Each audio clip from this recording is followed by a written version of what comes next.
polarity. Polarity is going to give us the same definition for both, but in determining if a molecule is polar or not, there'll be slightly different rules. So bond polarity is all based on calculations and numbers, and then molecule polarity is going to be based more on symmetry, which will become important and we'll talk about a little later in the week.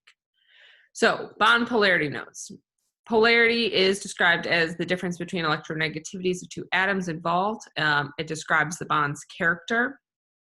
These differences are on a continuum. So if you kind of look over here at this diagram here, there is this kind of sliding scale of differences. So you can have 0 difference in your electronegativity values. If you recall, electronegativity is an atom's ability to steal another atom's electrons. So in this kind of tug of war, if both of them have the same values, there is no difference. So they share them completely equally.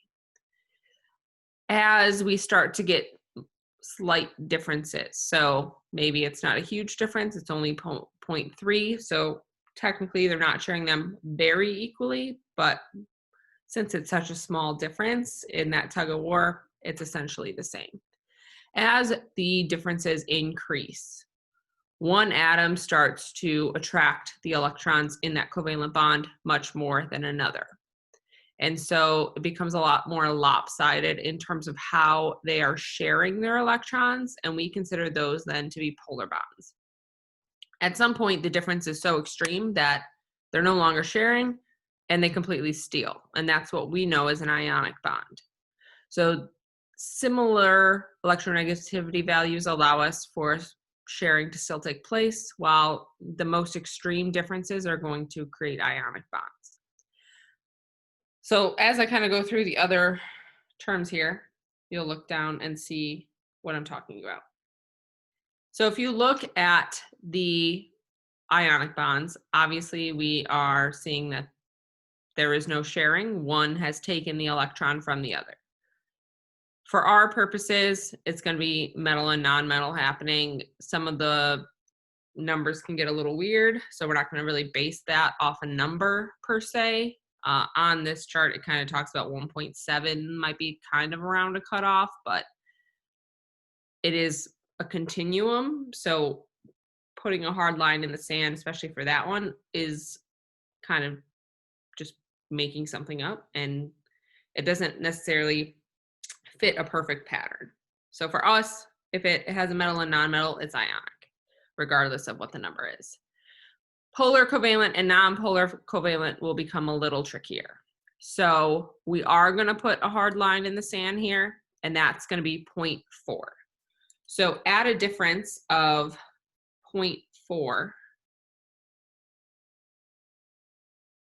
we're going to say non-polar versus polar. And this is going to be a little bit different than how I explain molecule polarity.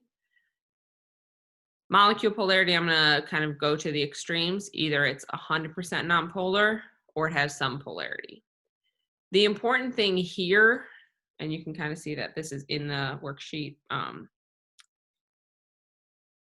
is that carbon-hydrogen atoms, when we look at our numbers, have a difference of 0.4. And just based on experiences with carbon-hydrogen compounds and how they interact with one another, those must be nonpolar bonds.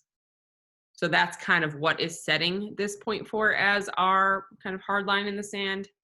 Depending on where you look, you might find different numbers, but for us, 0.4 exactly or lower is going to be considered a nonpolar bond, meaning even if it's 0.4, we're going to say it's sharing equally enough that one is not hogging the electrons more than the other. Even though that is not true, that one does have a slight advantage, it's not big enough for us to care, essentially.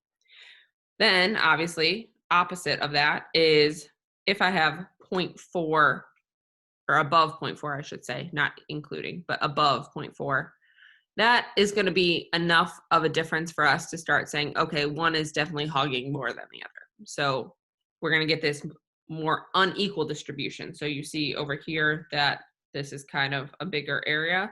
That means there's more electron density over there because the electrons are being pulled in that direction more, since it's a better magnet, higher force of attraction. Okay, so that's a little bit just about what polarity is. Bond polarity is very mathematical. It is it in this range of numbers or is it not? So I'm going to go through our worksheet that we've kind of been building on over time, and that is going to be